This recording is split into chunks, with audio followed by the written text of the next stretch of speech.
welcome to this episode of Art Sibley in Conversation. My name is Diane Collin.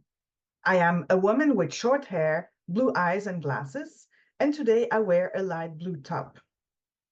Behind me are an electronic piano and white shelves with books. This series presents artists, academics, and project leaders who dedicate their time and energy to a better accessibility for people with disabilities in the arts. You can find more of these conversations on our website, artsably.com, which is spelled artsably.com.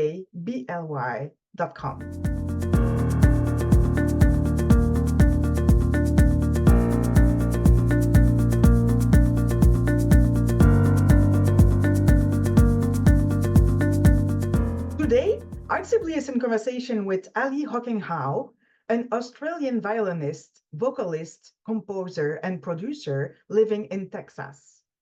You can find the resources mentioned by Ali Hocking-Howe during this episode on Art Sibley's website in the blog section.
Welcome to this new episode of Art Safely in Conversation. Today I am with Ali Hocking-Howe, who is an Australian violinist, vocalist, composer, and producer living in Texas. Welcome, Ali. Thank you. Thanks for having me. Thank you for being here. Okay, so I always want to start these episodes by asking a little bit about our guests. So your background, any where you come from, where your musical story began, and also if you want to provide a visual description. Yeah. I'll start with my visual description. I am in my bedroom in Denton, Texas. I have curly red hair. Behind me, I have some hand crocheted fairy wings up on my wall, big life-size fairy wings. And I'm wearing a black top. And so a little summary about who I am is I'm from Australia. I was born in the capital, Canberra, and born and raised in Canberra. And then I recently moved to Texas almost a year ago now. And I moved so that I could study a master's of jazz studies at UNT under Professor Scott Tixier, who's a jazz violinist. And I grew up playing violin. I originally wanted to learn the bagpipes, but my mum said absolutely not. And so I picked the violin instead. And I wasn't I wasn't a very good student until I got older. Like I always had a very, very hard time focusing. I never liked practicing. And in the lessons, when a teacher was there to kind of hold my hand through it, I really liked it. But then I would get home and I just would lose interest really quickly. But for some reason, I never wanted to quit. And so I stuck with it. And then as I got older and kind of developed more studious skills, I started to really, really, really love it.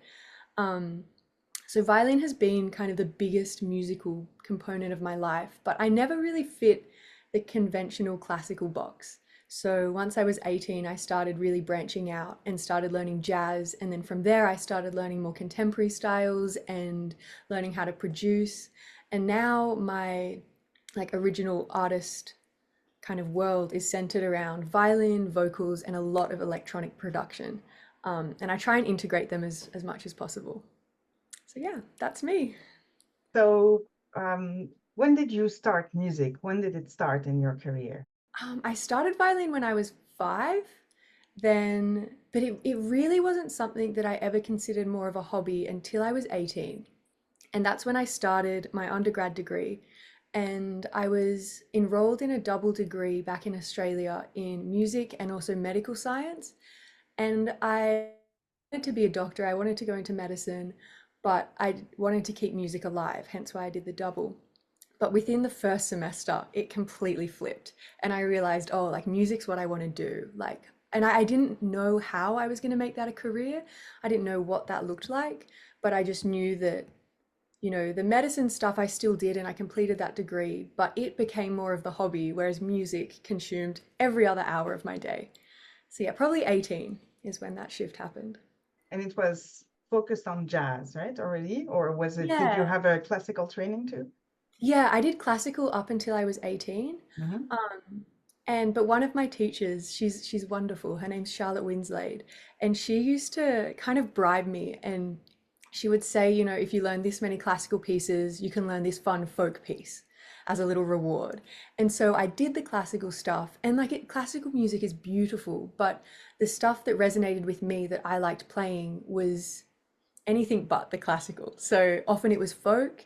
And then I did start jazz because that was the only other pathway where I did my undergrad. Um, but it was jazz violin, but I would still integrate lots of other things. So I would always have one token folk piece in my recital. And yes, yeah, pretty eclectic. And did you produce yourself a lot in Australia when you were there?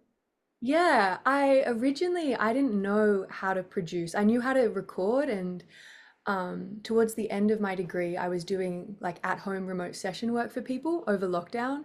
And so I could record myself and edit my violin parts and send off the audio, but I didn't know anything about production.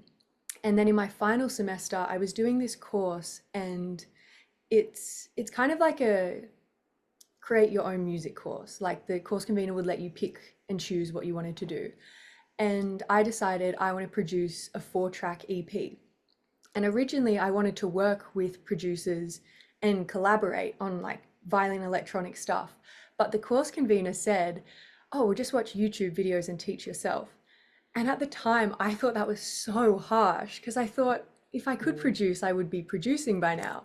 But yeah, his advice kind of changed my career trajectory because I did.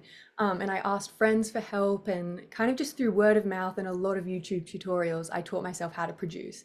And I fell in love with it in a way that I never had with music before. Like I would sit down in the morning at 10 a.m. and start working on production stuff, and then I would blink and it would be midnight.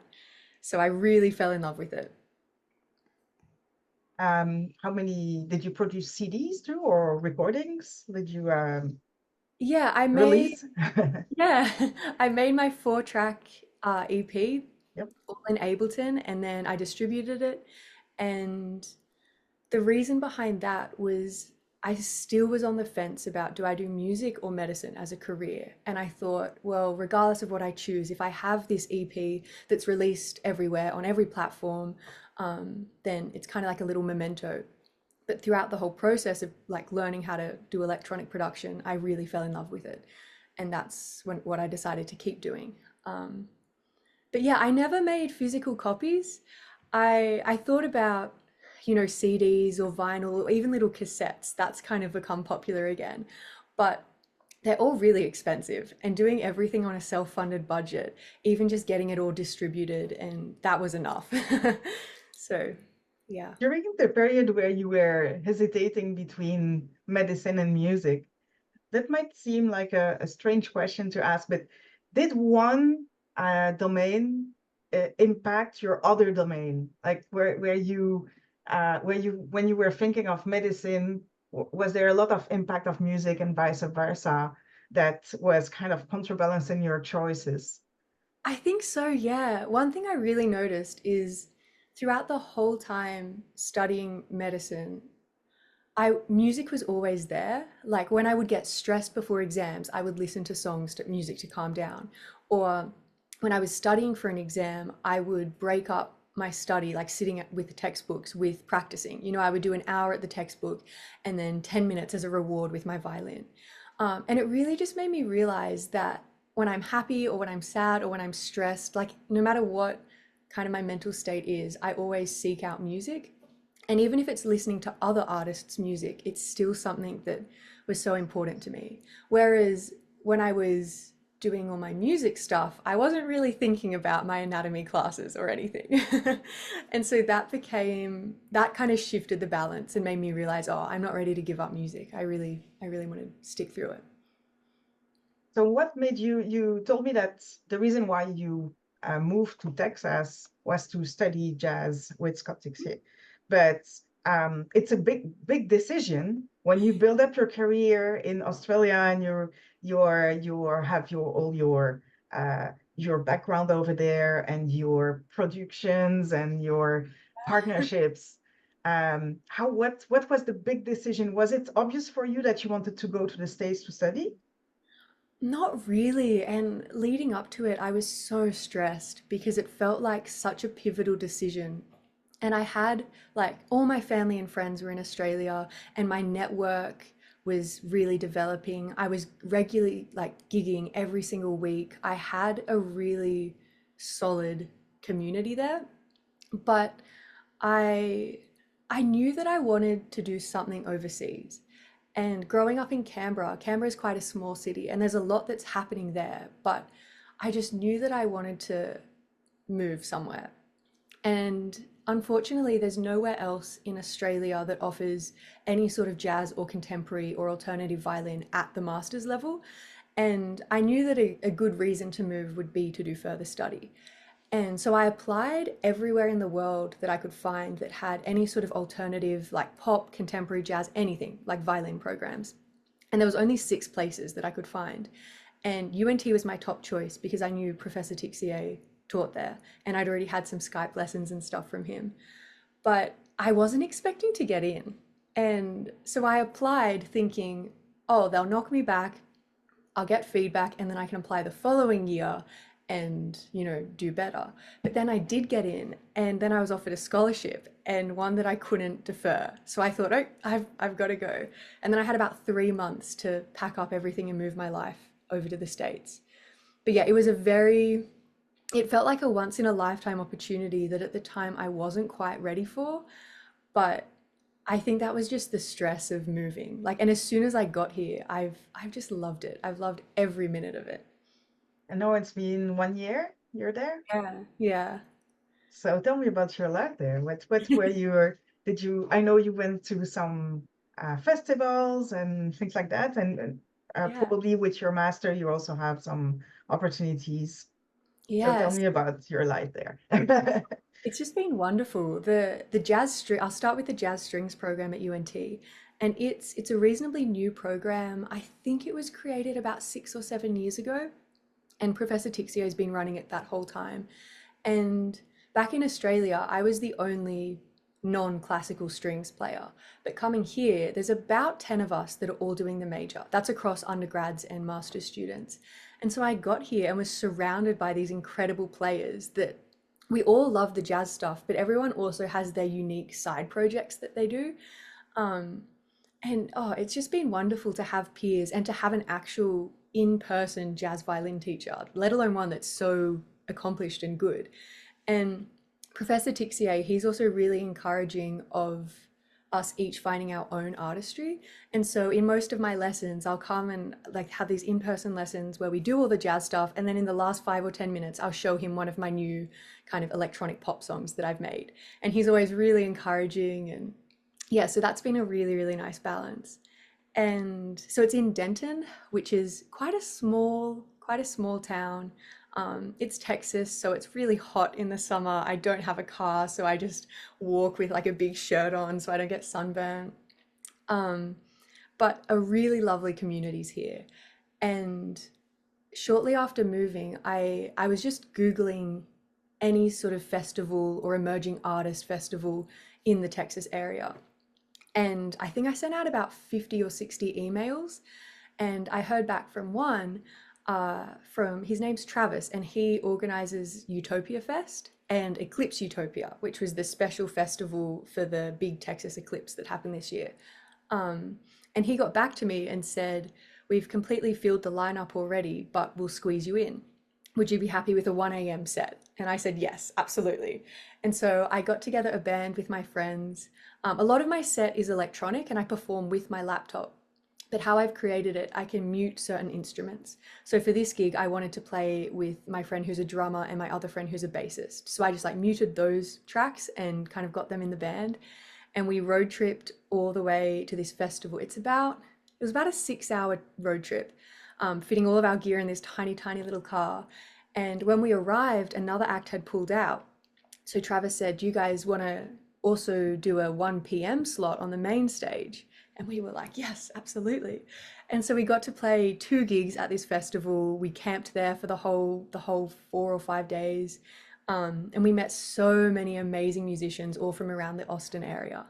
Um, yeah, so I got really lucky with that one. And yeah, just a lovely community again.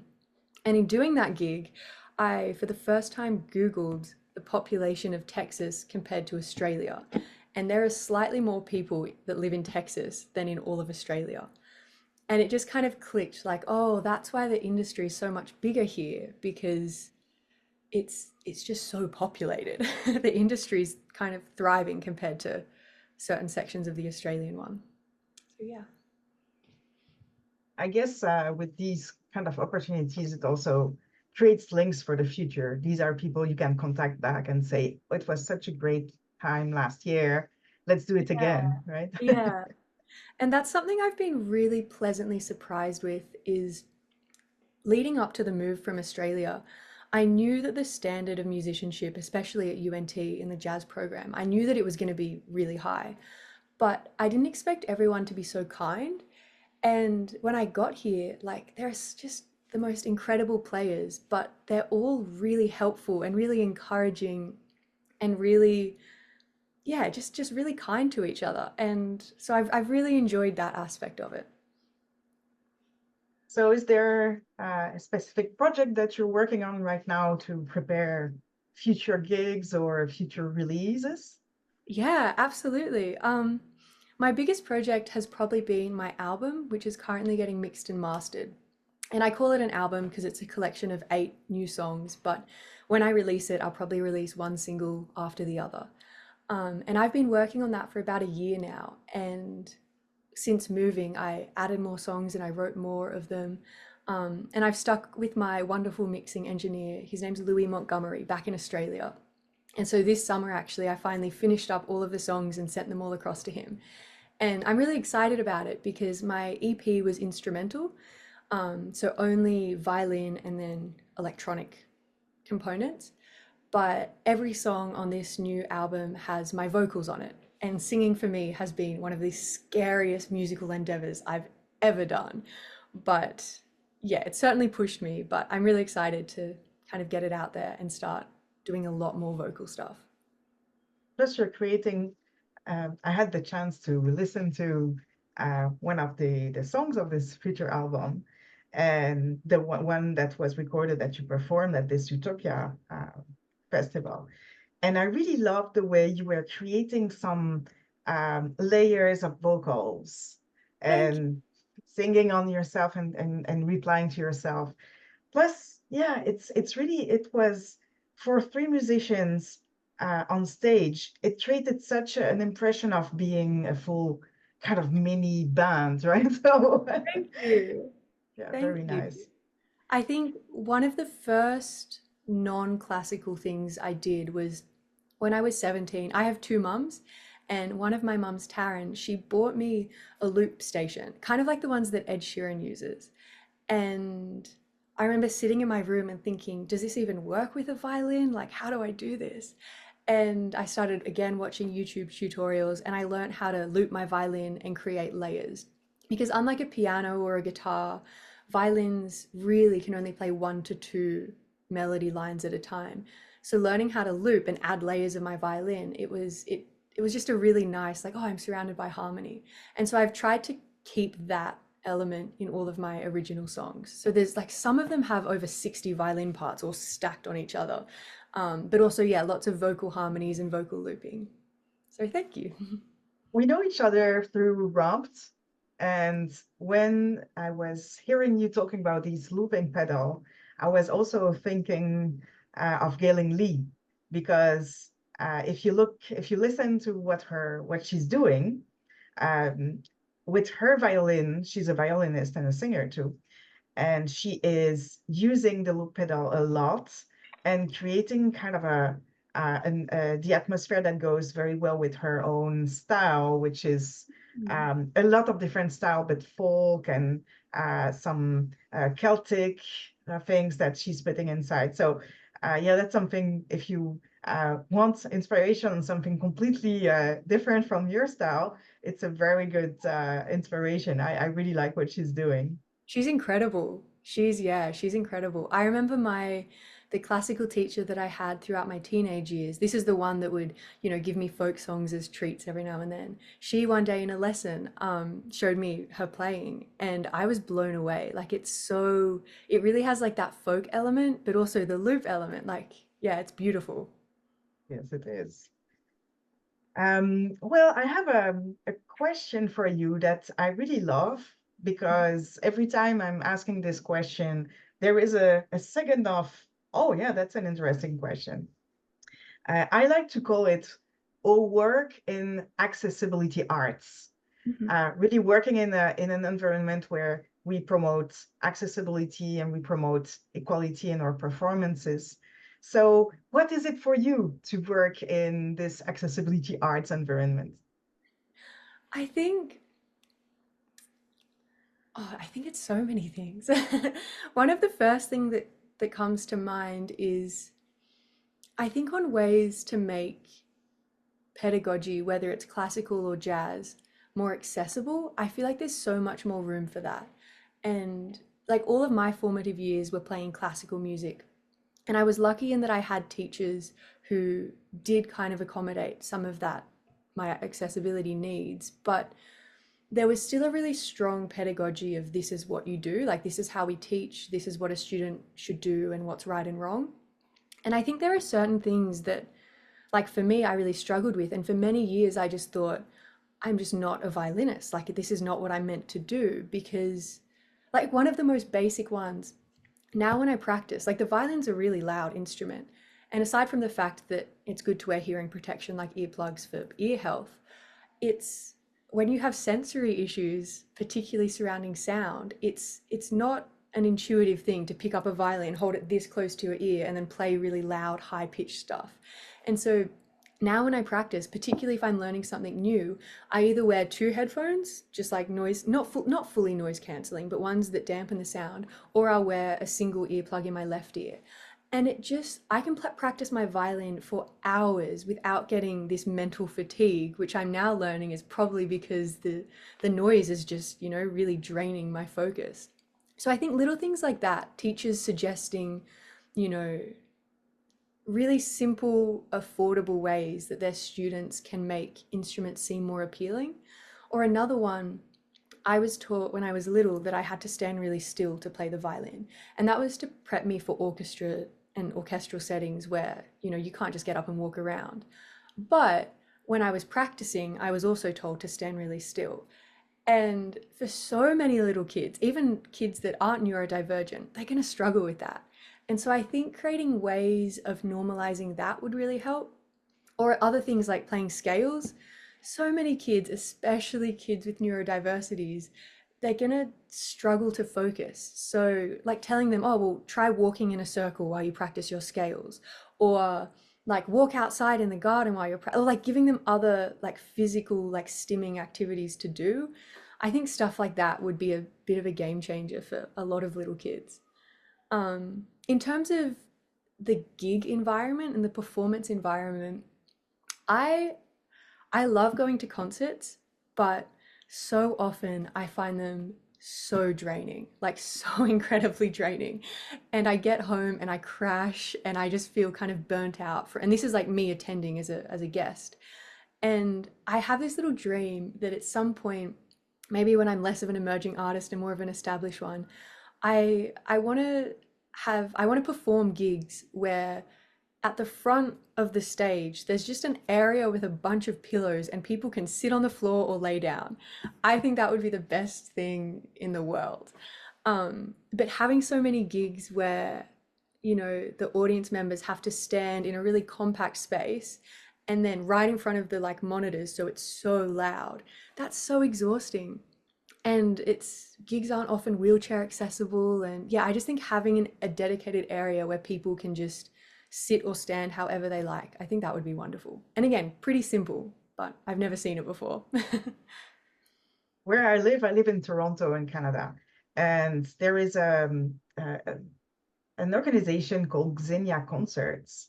And Xenia, they are specialized in relaxed performances. So they train musicians to be familiar with relaxed performances and to include the audience in their everything they're doing. So it could be, for example, all what you described, the cushions and there is a quiet room for spinning or for playing puzzles or whatever, have a moment out of the room, or they bring dogs, or they also ask for feedback after each concert so that if there was one issue for the next one is going to be fixed. And also for the performer, so each performer gets a training to explain that it's important, for example, to encourage the audience to just move around and stand and walk and draw and do whatever they want. But also every 2 or 3 pieces, there is a stretch break. So we are doing like a story or a stretch exercise or something. So it's totally different from a classical standard or classical or a Oh, that would be standard wonderful. standardized. Yeah, so it exists and it comes more and more. I heard that a lot of big orchestras, they partner with these kind of organizations to make sure that at least maybe once in a while they do a concert that is accessibility friendly with everything that Hmm. is behind that word. So Oh, yeah, it awesome. comes. I would love to go to one of those. That sounds wonderful. I wanted to come briefly back to your access needs. Did you work with your teachers when you were studying to make sure that these access needs were met? Or did you have to figure out by yourself and try to kind of impose or come back to the conversation saying, I found this that would work for me? I think I largely worked it out on like by myself. And because also in a lesson, like you only spend 30 minutes to an hour with a teacher each week. And so often I could get through that. It was more when I had to practice and there was this expectation of, okay, now I need to go home and practice like 4 to 5 hours a day. That's when I really struggled. And I think it took me a long time to realize that those two things were linked and that I was struggling to, because I would try and go home and stand exactly how I would in a lesson in front of my violin stand and just focus. And it took me a long time to realize that that expectation wasn't practical for me and probably isn't practical for a lot of people. Um, yeah, and so it's been kind of good to work it out on my own, but I think yeah, it would have been nice to have more chats along the way with teachers or more little ideas. And like sometimes they were great and they would throw out ideas. Like one teacher, he suggested that for physical posture health, he recommended sometimes sitting, like sit for 30 minutes, lean on a stool or like a piano for 30 minutes, stand for 30 minutes and keep rotating that. But it was never, I guess, the target of my accessibility needs. It was more just like brainstorming stuff. Well, thank you for all that, the story. I have a last question, a last big question. I still have a tiny one for the end, but this big question is about um, inspirations or connections or people with whom you have worked and who really got you to the place where you are today. If you had a few people to think of and to name, who would it be and why? Oh, are we talking like famous people or That's okay? really up to you. If it's someone who really like a teacher who inspired you, or if it's someone who just you listened to a lot when you were a kid or something like that. It doesn't matter. It's really who inspired you in your musical career. The first one that springs to mind is um do you know Bon Iver, the led by Justin Vernon? He's a huge musical inspiration to me and an artist that I've loved for many years. And I saw him performing. I was lucky enough to attend one of his gigs when he came to Australia. It was about 2 years ago now. And he is known for performing with over the ear headphones. And a lot of artists will have in ear monitors, but he just uses big over the ear headphones. I don't know why, but it kind of made me realize, oh, there must be some reason why he chooses that over like the more discreet ones. But people don't see him perform and go, oh, that's unconventional, that's weird. Why is he wearing big over the ear headphones? They just go, wow, like it's Bon Iver, like it's amazing. And that kind of gave me the idea of, oh, if I'm feeling too like overstimulated by the sound of my violin, I'll just wear headphones and it just makes everything a little bit dull in a good way. So he's definitely been an inspiration. And all of his music growing up, I would obsess over it with all of the harmonies and this indie folk vibe. Um, so yeah, him for sure. Some other artists, I I saw online once that she has ADHD and dyslexia. And again, I grew up listening to Cher. I've got two mums. They would blast Cher all the time. And so that was quite nice going, oh, nice, she's similar to me. Um, and I also have Ehlers-Danlos syndrome, which is a connective tissue disorder where everything's a little bit too bendy. And I've had many surgeries because of that.